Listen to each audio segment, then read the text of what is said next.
Welcome aboard. I'm Captain Wayne Canning. Today's video I'm going to be talking about fender boards. Anybody who's done any cruising knows well docking can always be an issue as you travel. Not only do you have to deal with current and winds just to get to the dock, even once you get tied to the dock, you then need to protect your boat from the dock. Some docks can be a little bit sketchy with nails, bolts, and other things protruding out, just waiting to put a nice gouge in the side of your boat. When tying up to floating docks, things are relatively easy. You just drop a couple of fenders over the side and you're good to go. But with fixed docks and docks with pilings, things are not always so easy. Add into that higher tidal ranges, winds, and currents, and things get a little bit trickier. With fixed docks and docks with pilings, a single fender usually doesn't work very well.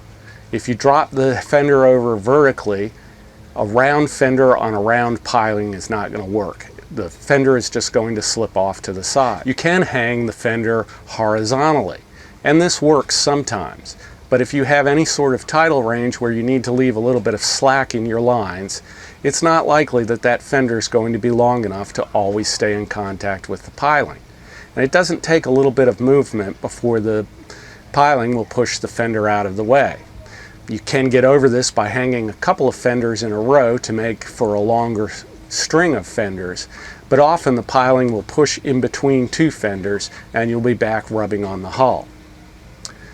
The way to get around this is with the use of a fender board. A fender board is relatively simple.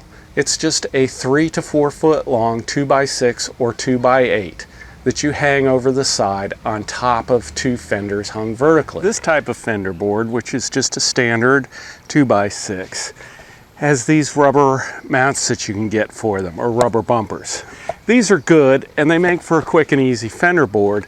The problem is these are a little bit stiff and they're a little bit hard on the hull. I tend to prefer my regular fenders. Also, with these on there, they're a little bit difficult to store.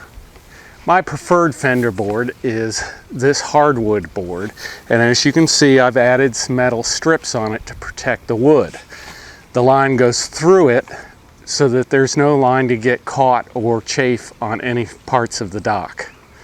This is a great board. It's flat, it stows easily, and it actually doesn't look too bad. But you don't have to get fancy like this. Any pine board from a lumberyard will work just fine. Fender boards can also be very useful when you're tying up to bulkheads. Either metal or wooden bulkheads often have bolts and other things protruding from them. The fender boards will not only protect your boat, but they'll protect your fenders from damage as well. Using fender boards is relatively easy. Each fender board should have a line on each end. First, you hang a couple of fenders over the side vertically like you would if you were tying up to a floating dock. Then you put the fender board on top of these fenders. This essentially gives you one big fender. You want to keep the fenders inside of the end of the fender board a few inches so that it doesn't roll out from underneath the fender board.